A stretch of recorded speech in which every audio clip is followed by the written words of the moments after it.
G'day guys, and welcome back to your not so usual video. This video is slightly random and a little bit unprecedented. As I'm sure you're aware, Asobo have just dropped the trailer of the new Microsoft Flight Simulator 2024. If you're joining me now, you probably have already watched it, and you may be just as excited and or confused as I am. And I was shocked at first. I was like, this is stupid. Why are you doing this, Asobo? And then I started to watch the trailer. And it's kind of everything I've been wanting to happen in Microsoft Flight Simulator. Previous Flight Simulator were all targeted at airline pilots flying from destination to destination. And there was no real objective. As you guys know from my content, I like to be creative and create my very own objectives and missions within the sim. With these missions and functionality being pre-built into a re-edition of the current Microsoft Flight Simulator, it's going to open it up to even more possibilities and make the game more engaging. But I think what's happened here is there's a bit of feedback going on. Asobo has taken on board everybody's reaction to Microsoft Flight Simulator. They've had a bit of time to gain some feedback on what people really want out of the game, and maybe it's just kind of inspired them to go back to the drawing board and just to have another look at what they could possibly improve on. I think they've just been inspired just by the amount of HMS content on YouTube, and a part of it maybe some attention some of these Payware devs have been attracting. What I'm gauging from the trailer is a lot of what I've been wanting. As you guys can tell from some of my content, I like to be more specific into what certain roles aircraft have to play in the daily life. It's a lot more than just flying from destination to destination on your world map, and more of what reality is, which is to serve people and the industry. So I think what we'll do is we'll watch the trailer. I'll kind of pause it and maybe bring up some certain comments and ideas, gauging from, how I feel about this. Maybe you guys can comment below and let me know your thoughts and feelings surrounding this announcement. So here we go. By the way, guys, if you want to pause this right now, go ahead and watch the trailer. You can do so, and then come back to this video.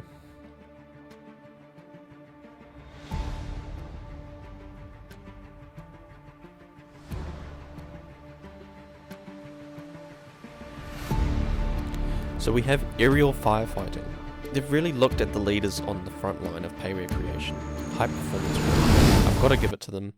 They drive towards this functionality within the flight simulator. They're different variations of the H145 Ariel Firefighting one. And also their new release, which is the Boeing 747 Ariel Firefighting configuration that drops fire retardant foam. And I guess that's kind of spoken to Asobo. They're taking notes. So we'll continue on with the trailer.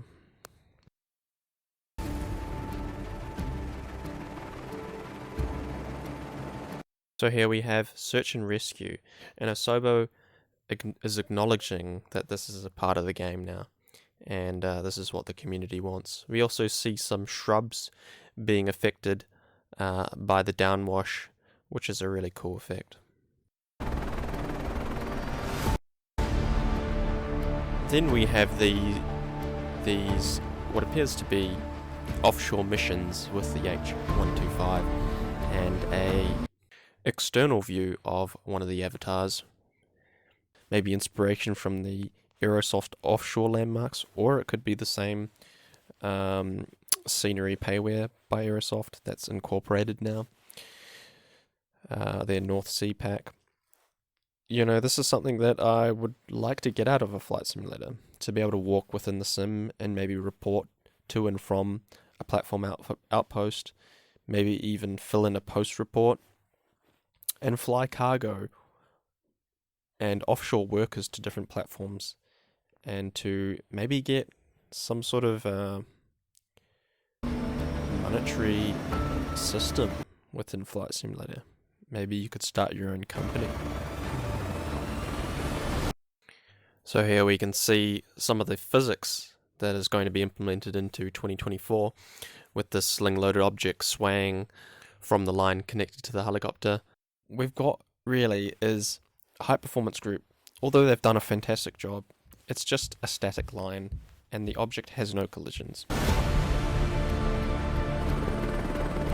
Hopefully in 2024, Asobo will take Sling loading to the next level by incorporating what we visually see here, the dynamics of it, the line falling after the load has been placed, all these animations and visual cues that will just improve the game. So we've got an ambulance here, and we can see some really cool animations within this trailer, and I really hope that these animations are actually a part of the game in 2024.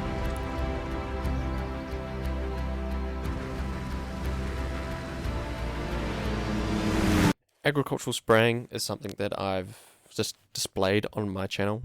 Although there isn't many functional spray setups for the current aircraft within the sim, I think the closest is the Cabri G2 by HCG. The Cowan Sim 100E has yet to have spray animations. This is really what I want to see within a base game, with this implemented. Spray animations and all. And it looks to me this is what we will be getting. Plus, some sort of HUD objective system that lets us know we've completed the mission, or updates on the progression of the current mission objective. I believe this will all be implemented.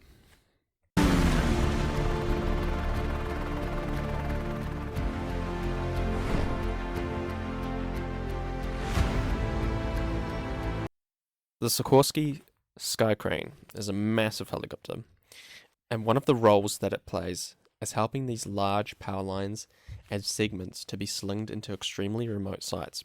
And it's cool to see Asobo acknowledge that this is a part of Flight Simulator. It's going to be difficult. It's going to be difficult to fly one of these within the sim.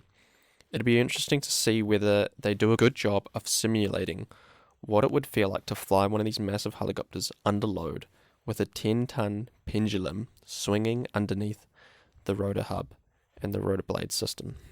It shouldn't all just be about visual and objectives and a status. It is a simulator.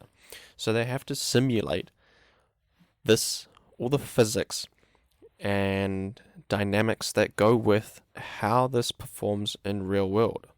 A lot of these pilots are extremely experienced in predicting what their load will do given wind, all different varying of environmental changes, and there's so many factors. How the wind plays with the object and moving it and swaying it and skewing it. So then there's a lot of factors and also completely random factors. So that's a big challenge for Asobo to get right. And whether they make it feel arcadey, yeah, so who knows.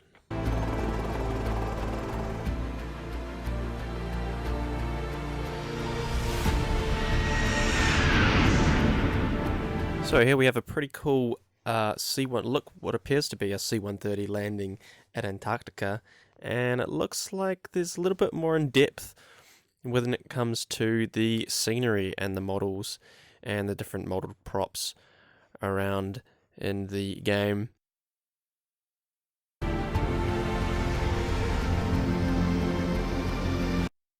You know, we don't really have that visual representation of what we're carrying at the moment in the sim. It's just kind of your payload setup, and maybe there's some third-party software out there that I'm unaware, but at the moment there's no visual kind of understanding of what you're carrying, and I think this is what is shown here, that there is the Asobo is building into MSFS 2024 that you'll be able to carry cargo from destination to destination, and also the animations of it, the cargo being unloaded, loaded.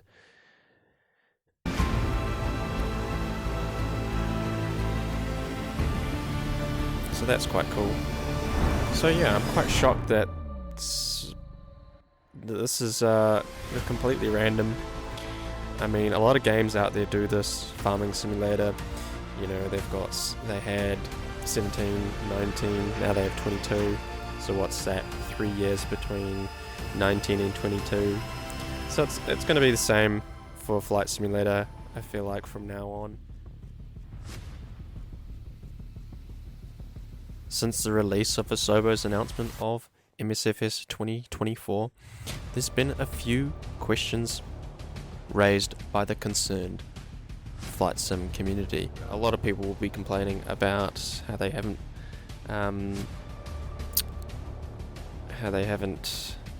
you know, they've still got so many bugs within MSFS 2020, and you know, some of the things that need to be finished within MSFS 2020. And in a statement, they said that they would still continue on with the roadmap to MSFS 2020. Said in a statement, we will continue to deliver our Microsoft Flight Simulator 2020 roadmap, which has content ranging from aircraft and avionics updates, sim updates, city and world updates, and also the free June DLC. We will continue to support MSFS 2020 post MSFS 2024 launch. So they're continuing with the 2020 roadmap. But what does this mean for all the models that are already developed and built for 2020? How do they transition into 2024? Will it be as simple as an XML change? Who knows how long it'll take for the developers to transfer.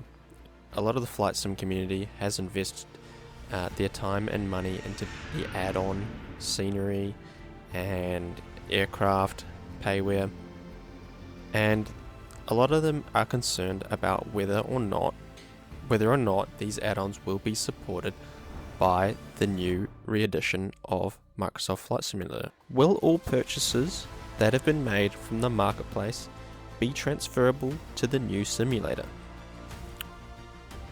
This is the reply. With very few exceptions, virtually all add-ons that work in Microsoft Flight Simulator 2020 today will function in Microsoft Flight Simulator 2024. Add-ons that were purchased from the in-simulator marketplace will not need to be repurchased in Microsoft Flight Simulator 2024. Now, although this is reassuring, it kind of leaves a little bit of a discrepancy over what counts as an in-simulator marketplace add-on. And that has to do with external third-party payware websites that you have purchased your add-ons. That might be CoinSim, a Shrike, it could be High Performance Group. But I think if they're all allowed to be purchased within the marketplace, they're advertised in the marketplace, you haven't specifically purchased them from the marketplace, but you have bought the add-on from the third party's website, but they are displayed in the marketplace, that should mean that those add-ons will be transferable to the Flight Simulator 2024. I don't know the specifics of it, but that is what I'm gauging from this. And any Orbix scenery. Orbix scenery is advertised in the marketplace of in the flight sim. So any Orbix scenery will be transferable to 2024. At the moment, I'm not too sure about this. We might just have to wait for these third-party devs to release their statements regarding MSFS 2024. Given that this has just been announced and it's quite fresh, these devs are probably got some catching up to do a little bit. But yeah. What I can say is all this, the ideas that are displaying on this trailer, is something that I've always wanted out of Microsoft Flight Simulator, and it kind of speaks to me and gets me excited. I'm not gonna lie, I was surprised at first, and my thoughts were exactly like yours. So a little bit mixed emotions, but adding these functional elements to the game will make it a little bit better. If the easiest way for that is to make, I think it's not they're not scrapping whatever they've made via the MSFS 2020 platform. It'll be a re-edition of it, but it's not an update. It's a whole new game. But anyway, guys, I'll leave this video here. Be sure to comment below on your thoughts and feelings about this. I really want to hear it. And don't forget to like this video. Helps me out a lot. And yeah, I will see you in the next video. I've got planned soon to be another Microsoft Flight Simulator 2020 video here on this channel, so stay tuned.